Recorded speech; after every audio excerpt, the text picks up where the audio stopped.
નમસ્કાર, તમે જોઈ રહ્યા છો ગુજરાત પ્રવાસી ન્યૂઝ અને હું છું આપનો એન્કર વિજયસિંહ રાઠોડ। આજે ગુજરાતની રાજનીતિમાં ફરી એકવાર ગરમાવો જોવા મળી રહ્યો છે। કોંગ્રેસ નેતા રાહુલ ગાંધીના નિવેદન બાદ હવે ભાજપ તરફથી તીખી પ્રતિક્રિયા સામે આવી છે। આપણા દેશના પ્રધાનમંત્રી નરેન્દ્ર મોદી સાહેબ અને દેશના ગૃહમંત્રી અમિત શાહ સાહેબને ગદ્દાર કરીને સંબોધન કર્યું એ રાહુલ ગાંધીની છતી માનસિકતા બતાવે છે અને જે રીતના એમની કારમી હાર બંગાળ, આસામ અને પૂરા ભારત દેશમાં થઈ રહી છે એના કારણે નિષ્ફળતામાં આવીને પૂરું માનસિક સંતુલન ગુમાવીને આ રીતના બયાન આપણા દેશના પ્રધાનમંત્રી અને ગૃહમંત્રી અમિત શાહ સાહેબ વિશે પણ આપી રહ્યા છે અને મોદી સાહેબ વિશે પણ આપી રહ્યા છે અને આ પહેલી વાર નથી। કોંગ્રેસ તો ઇતિહાસ જ એવો રહ્યો છે કે દેશના જ્યારે આપણા મોદી સાહેબ ગુજરાતના મુખ્યમંત્રી હતા ત્યારે એમને મોતના સોદાગર કહ્યા હતા। 2007માં સોનિયા ગાંધીજીએ ત્યારે પણ ગુજરાતની જનતાએ એમને તમાચો આપ્યો હતો અને ગુજરાતમાં કોંગ્રેસની ભૂંડી હાર થઈ હતી। એના પછી બધા જ કોંગ્રેસના પ્રમુખ નેતા હોય, ચાહે મલ્લિકાર્જુન ખારગે હોય, શશી થરૂર હોય કે બધા જ નેતાઓએ આપણા મોદી સાહેબને તો ગાળો ભાંડી અને સાથે સાથે આપણા ભારત દેશ હોય કે ગુજરાતોને પણ ગાળો ભાંડવાનું કામ આ કોંગ્રેસના નેતાઓએ કર્યું છે ને એટલું જ નહીં, હમણાં તો મલ્લિકાર્જુન ખારગે કેરળમાં એવું બયાન આપ્યું હતું કે બધા જ ગુજરાતીઓ અભણ છે, ઇલિટરેટ છે અને મૂર્ખ છે। એ બતાવે છે કે આ કોંગ્રેસના નેતાઓ આપણા ગુજરાતની જનતા હોય, ભારતની જનતા હોય અને સાથે સાથે આપણા દેશના પ્રધાનમંત્રી મોદી સાહેબ હોય કે દેશના ગૃહમંત્રી અમિત શાહ સાહેબ હોય એનાથી કેટલી નફરત કરે છે।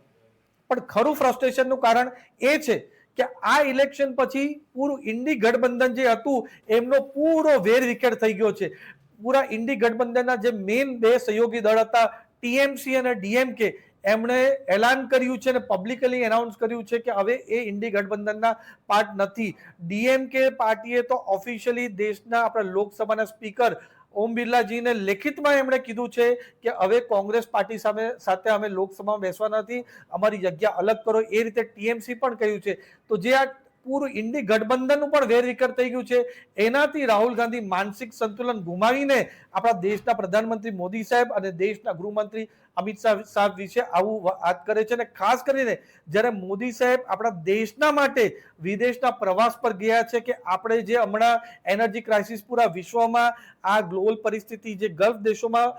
યુદ્ધની પરિસ્થિતિ છે એના લીધે થઈ એટલે આપણા દેશનું એનર્જી સિક્યોર થાય એના માટે મોદી સાહેબ 5 દેશોના પ્રવાસ પર છે। દુબઈમાં પણ આપણા ભારત દેશના માટે કેટલા 6 થી 7 દિવસનું પૂરું ઈંધણનું જથ્થો રહે એના માટે સારું કામ કરવા ગયા ત્યારે આ રાહુલ ગાંધીએ આ રીતના બયાન આપણા દેશના પ્રધાનમંત્રી વિશે આપ્યું છે ને એટલું જ નહીં, રાહુલ ગાંધી વાર વિદેશમાં જ્યારે જાય છે ત્યારે ટુકડે ગેંગના લોકો સાથે મળે છે, જોર્જ સોરોસના લોકો સાથે મળે છે, હમણાં ઓમાનમાં પણ એ રીતે મળ્યા અને ચાઇનામાં પણ એ જ રીતે એમઓયુ આપણા દેશ વિરોધી કર્યું હતું અને પૂરું અરાજકતાવાદી માનસિકતાથી ચાલે છે। શું દેશમાં આપણા મોદી સાહેબે સેનાને ખુલ્લો હાથ આપ્યો અને પાકિસ્તાનના ભુક્કા બોલાવી કાઢ્યા એને ગદ્દારી રાહુલ ગાંધી કહેશે? શું આપણા દેશની અંદર નક્સલવાદનો ખાત્મો આપણી ભારત સરકારે કર્યું એને રાહુલ ગાંધી ગદ્દાર કહે છે? શું દેશમાં આપણે માઓવાદને પૂરો ખતમ કર્યો એને રાહુલ ગાંધી ગદ્દાર કહે છે? એ બતાવે છે કે આજે રાહુલ ગાંધી ઇન્ડિયન મુસ્લિમ લીગમાં પૂરું ઇસ્લામિક કટ્ટરપંથી વિચારધારામાં આવી ગયા છે અને જે રીતની બોલી પાકિસ્તાનના લોકો બોલે એ રીતની બોલી બોલે છે। પણ જે રીતે હમણાં ઇલેક્શનની અંદર દેશના લોકોએ જડતોબ જવાબ કોંગ્રેસને આપ્યો છે, રાહુલ ગાંધીને આપ્યો છે, આ રીતની જે ફ્રસ્ટ્રેશન રાહુલ ગાંધીની બોલીમાં અને વાણીમાં આવી રહ્યો છે એ જોતા ચોક્કસ લાગે છે કે આવનારા દિવસમાં ભારત દેશની જનતા એમને મુંહ તોડ જવાબ આપવાનો છે અને આ રીતે અભદ્ર ટિપ્પણી આપણા દેશના પ્રધાનમંત્રી મોદી સાહેબ અને દેશના ગૃહમંત્રી અમિત શાહ સાહેબ અને સાથે સાથે 140 કરોડ જનતાને આ રીતનું ગદ્દાર કીધું છે એ આપણા દેશના લોકો સાંખી લેશે નહીં।